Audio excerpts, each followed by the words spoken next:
when generating abundance and attraction through generating the nerve source, there is, in my estimation, one particular muscle that remains weak, far weak than the others. And I'm going to show you how to strengthen this, but it is going to require a suspension of your beliefs.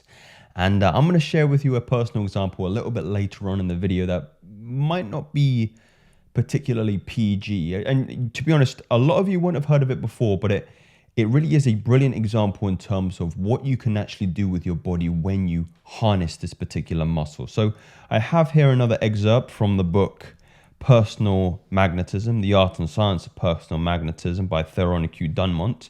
And I'm opening this chapter in the projection of the nerve force. And I want to begin here by the old occultist teachings, which they fundamentally realize the mighty power of will of man, and their teachings convey some very valuable information on this particular subject of projecting this nerve force. The use of his will, man is able not only to project through thought waves from his mentality, but that he is also able to consciously project his personal magnetism or vital energy in the same way. So the discoveries of the most advanced students of the subject in our times verify the old teachings of these occultists in this respect. The system I am herein teaching is therefore based not only on the advanced discoveries of modern science, but also upon the world-old teachings of the ancient occultists. Truth knows no special age or time. It is the property of the ages. A very profound point in terms of the legitimacy of some information can be dispelled, predicated on how old it is. But in my estimation, the old stuff is probably the most valuable, seeing as it stands the test of time as well.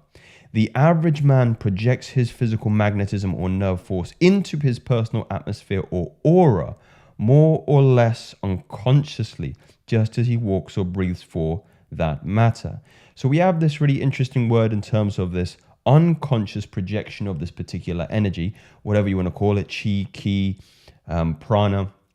But there is the antithesis is unconscious. There can be a opportunity to bring this under conscious jurisdiction, which we're going to learn about in just a moment. So the differences in the degree of physical magnetism projected or radiated by such persons, however, is determined solely by the degree of nerve force generated by them in absence of any special power of projection. Meaning we need to harness some of these things on the right-hand side in order to maximize our efforts. So of course, Ojas, which comes as a consequence of Shakti energy. This is conserved sexual energy, which transmute into Ojas, so Vriya into Ojas. And then Prana, and Prana actually leads Shakti. So we're actually following it in order here. So we have Prana, which goes into Shakti or Vriya, into Ojas, which is that keen sparkle in the eyes, and that aura that we're starting to speak about. I'm going to skip ahead here into the second page in respects to the actual mechanism by which we can start to increase this particular nerve force. So the projection of the physical magnetism by the will is in a way a very simple procedure consisting of two distinct processes. The first one is the belief in or realization of one's power to so project the force, and the second is the actual willing or commanding of the force to be projected. Now, I preface this by saying that this is going to require a suspension of your beliefs, or perhaps an evolution of your beliefs in this regard. So Theron does go into this in detail here, and I have found this to be, this is going to sound cliche, this next part. I'm just pre-warning you, but it is so important that you come to peace with this particular idea, or you'll forever stagnate in this particular area. Not just in this area, but all facets of your life where you can have a cynical or skeptical reflex. So I'll just read this paragraph here. At first, it may seem somewhat strange to learn that belief has anything to do with this matter, but a little consideration will explain this general law of psychology. It is this way. The will never acts in a direction which the mind believes impossible. And I made some footnotes here.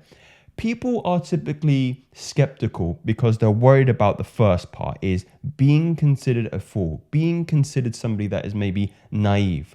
But here are the repercussions of it. You lose nothing. You lose nothing if you suspend your belief, if you entertain the possibility that something outside the remit of your, let's say, belief systems is now true.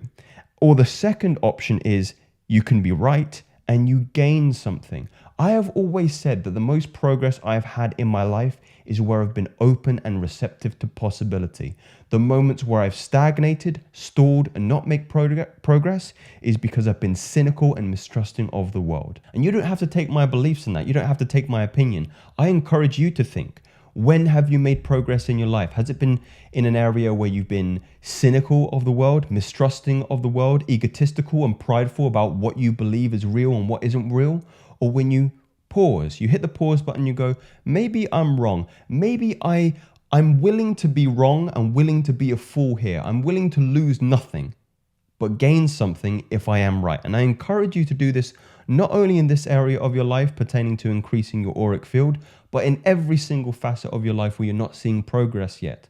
I've always maintained the crux of every habit, character, and fundamentally destiny starts off with your thought forms. If you open up your thought forms, you become open and receptive to synchronicity and serendipity of the universe. So let's continue on here.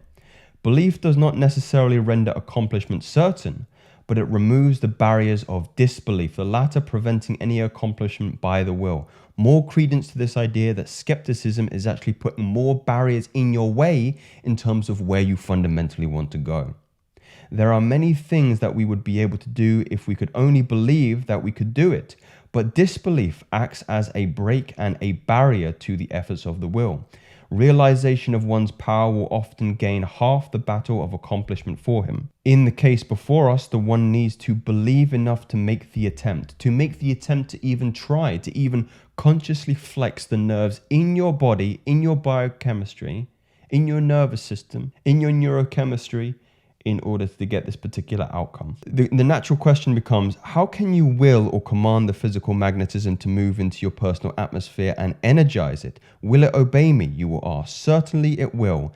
And the willing or commanding is simple effort, the same that you are employing instinctively when you command that your hand to raise or your foot to raise or you to blink or you to open your mouth.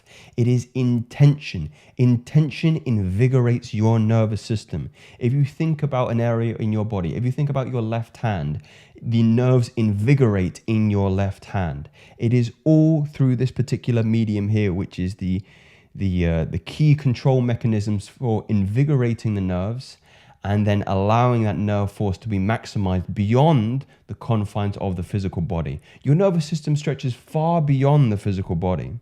The mere willing sends a current of nerve force over the other nerves. I've also mentioned this word here, frision. Now, frision is the phenomenon where you get goosebumps on the surface of your hands, on your skin, whenever you perhaps experience a great piece of music or perhaps you have a meditative experience.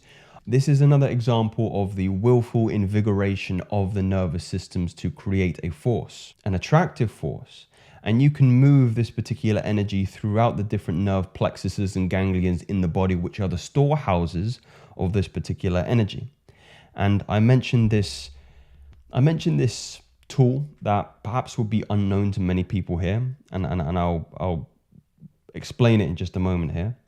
Which kind of shows the true power of what you can do when you invigorate the nerve. So the will is the physical magnetism to flow out of your personal atmosphere, just as you will the hand to raise as the thing happens. So I've referenced here something called Mindgasm.